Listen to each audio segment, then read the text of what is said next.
all here. Welcome, welcome. One of the things I love about our online community is you really can show up anonymously. You can practice by having your camera on or off. And I really want to encourage people, particularly people who are new to the Buddhist practice and are new to meditation, that sitting on a cushion, closing your eyes, sitting with a straight back, and all of those things is one way to do meditation. There are many, many, many avenues to enter into meditation. The way you walk, the way you pour a cup of tea, the way you drink your tea, the way you prepare your food, the way you sit in your chair. All of these things are meditations.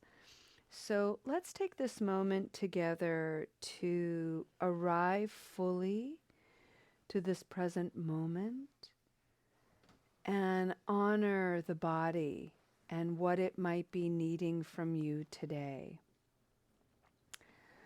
The journey of recovery is arduous, intense, emotional, fatiguing. We're tired. The body on the inside is doing a lot of internal repairing and healing. So if you feel inclined to lie down and rest and receive, please do so with a joyous heart.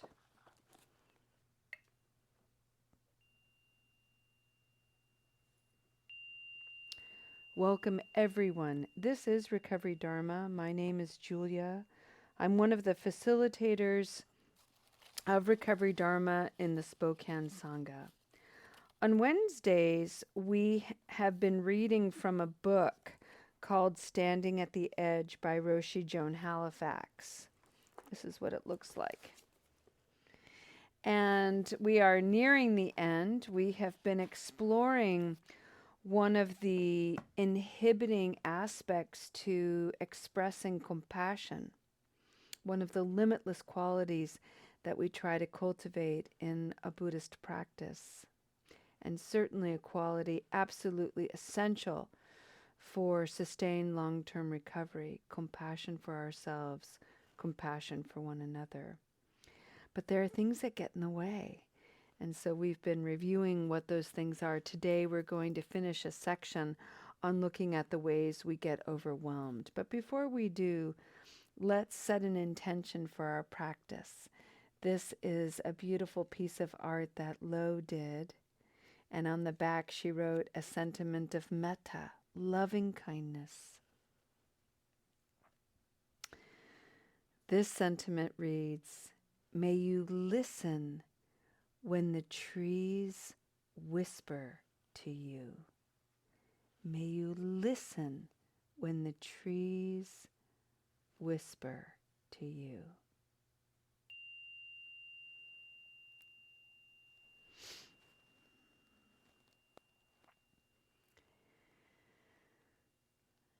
Allow that loving and kind sentiment to settle in.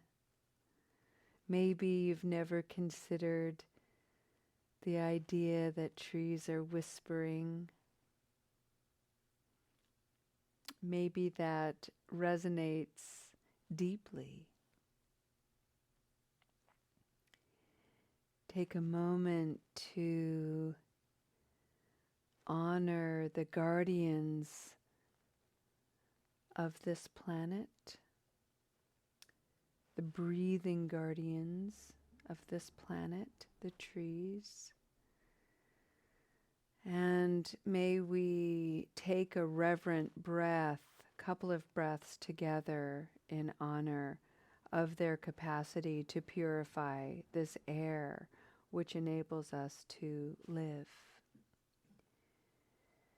And just simply breathing in, breathing out.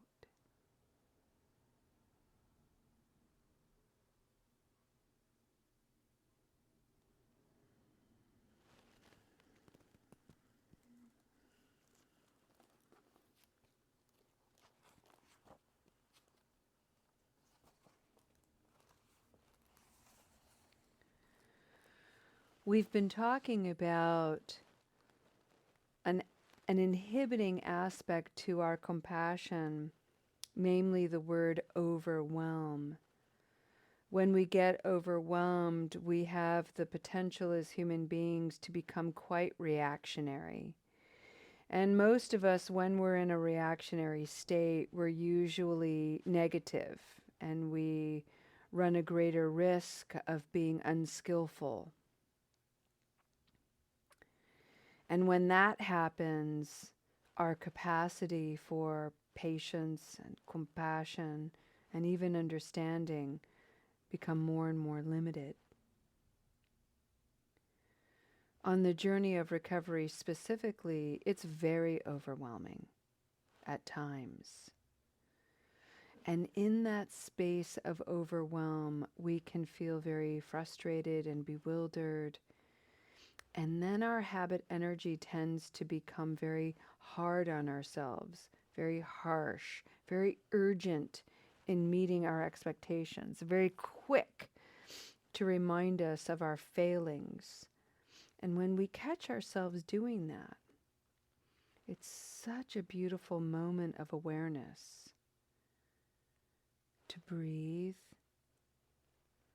to come back to the limitless quality of compassion. Wow, I was just being really harsh with myself. What's up with that? I think I'm feeling overwhelmed. What's up with that? What are the conditions causing my overwhelm? Are there things that I can do within my control to lessen my overwhelm?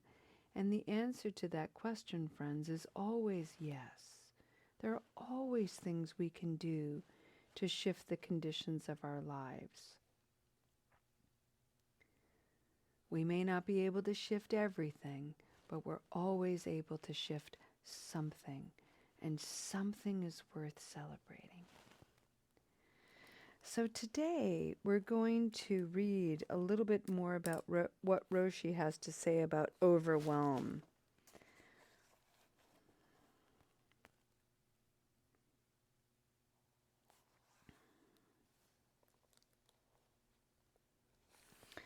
I want to remind us of a section that I read last week, and it has to do with our physiology. There's a part of the brain called the anterior cingulate cortex, the ACC.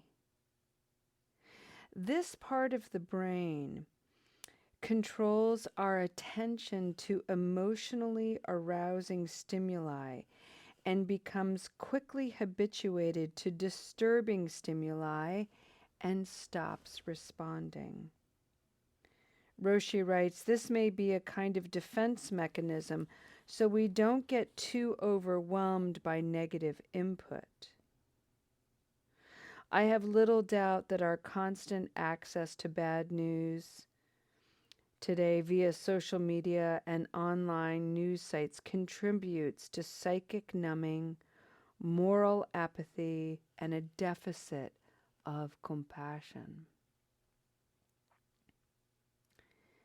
This awareness about our brains is not an invitation for you to start making excuses for when you're experiencing overwhelm or when you're experiencing shutdown.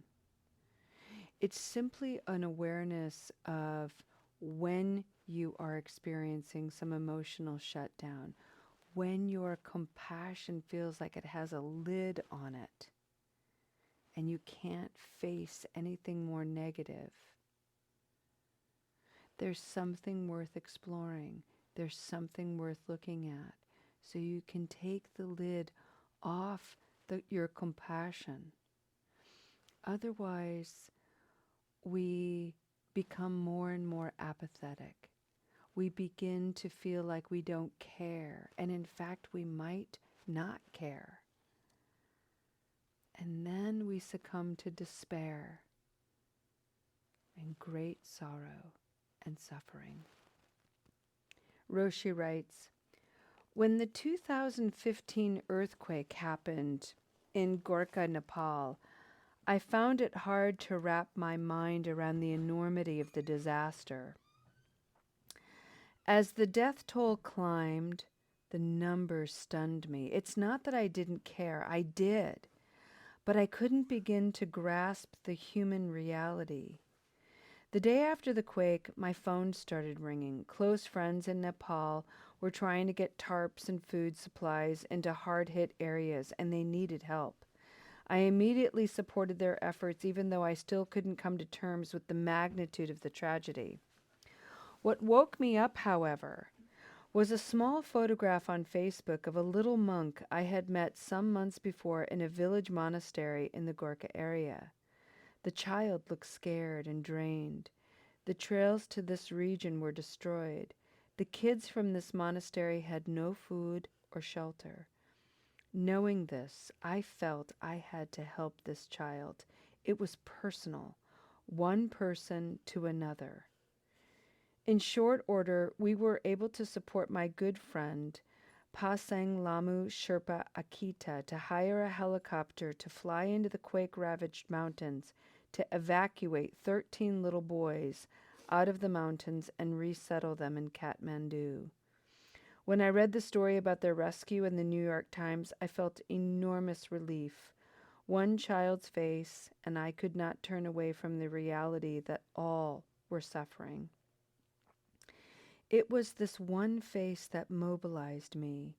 Then other faces of men, women, and children I had met in the region began appearing on my social media feed, along with the faces of the young Nepali rescuers who were doing courageous work, some of whom were close friends.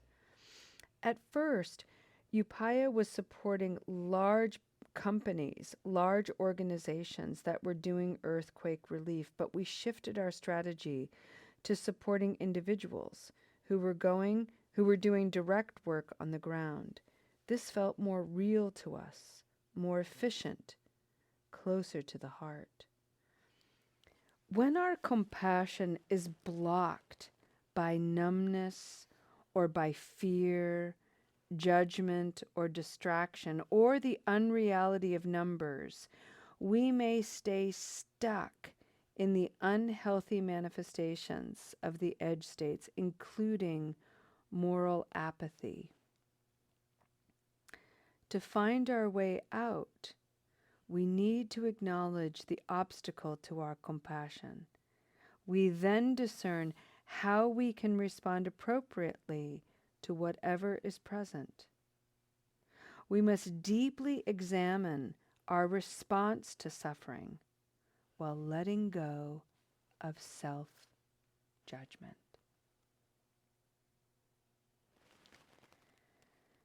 Now, friends, let's take a moment and reframe this and make it really personal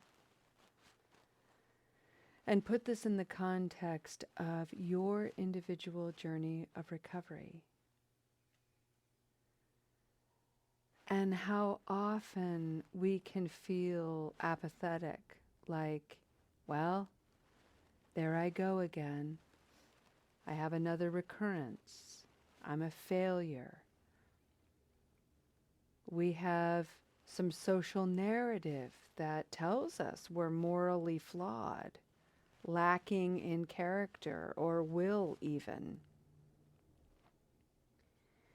And by repeating such sentiments, by entertaining such sentiments, we step farther and farther away from the edge, from the place of our growth, from our place that challenges us to maybe get a little uncomfortable, maybe challenge the status quo of our habit energy and do something radical instead of diminishing ourselves, beating ourselves up for having made a mistake, having had a recurrence, for instance. There I go again, once an addict, always an addict. Instead of subscribing to that attitude, instead of assigning that moral judgment to oneself, we turn inward. How can I speak to myself with compassion? How can I use this recurrence as an opportunity for my growth, as a place to understand the conditions of my substance use and misuse, as an opportunity to shift my relationship to my habit energy by 1 degree.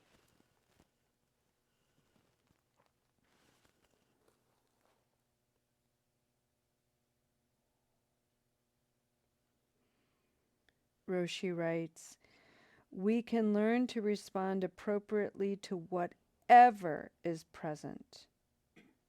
But first, we must deeply examine our response to suffering. Deeply examine your response to your suffering and let go of the self-judgment.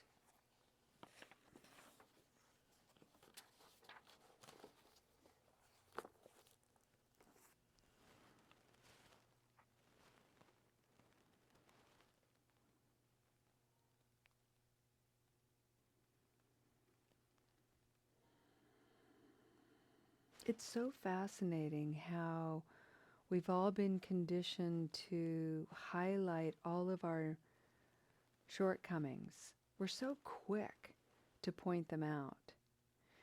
And yet, we find it really difficult to receive praise, to allow our successes to be seen and measured. The Buddhist practice helps us recognize that both represent extremes. We're either all negative or we're rejecting all the positives, when in fact, in reality, we're some combination of both. And during the flow of our lives, we're going to have periods where we're going to be engaging more negative action than positive. And then in other aspects and other times of our lives, we're going to be engaging more positive actions than negative. It's all about working to lessen the extremes of this.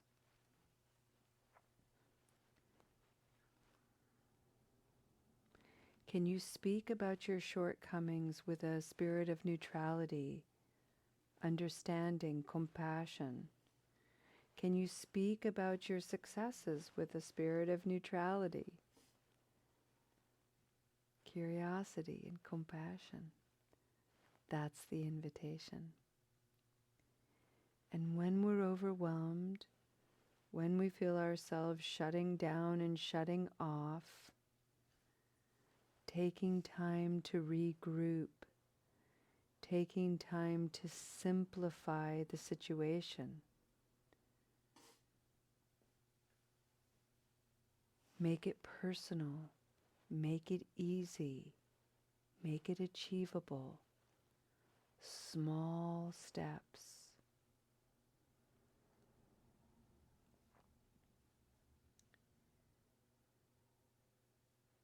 It is nothing short of miraculous how that really can alleviate the weight of overwhelm. Let's take a moment, a couple of moments of silence to simply reflect on this. Just allow your mind the freedom to wander around, breathing in and out and making space for any insights that want to come forward and whisper to you.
Okay, friends, come on back.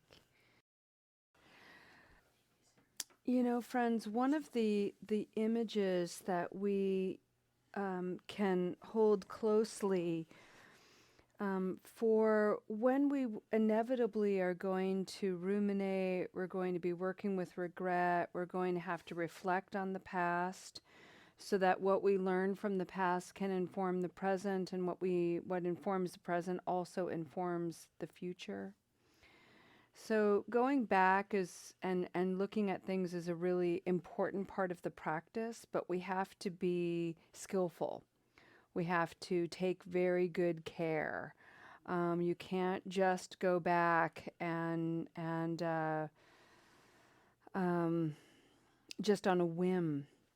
Because what our habit energy is, whenever we go back to old wounds, is we have a tendency to rip the band-aid off or to rip the scab off. We tend to be a little bit aggressive and a little bit harsh. And so if you can go back and look at your own wounds, you know, like a wound on your arm, and to remember that wounds heal from the inside out. And so the compassionate response is you're going to put on a healing salve. You're going to approach that gently and slowly because you see that something needs tending to, otherwise it will fester, it will infect, it will cause more damage. So that's the compassionate act, is catching ourselves when we're like, oh, and then go, ooh, calm down. We're going to add some gentleness there. Okay? So just think of your wounds literally as wounds. How do you tend to wounds?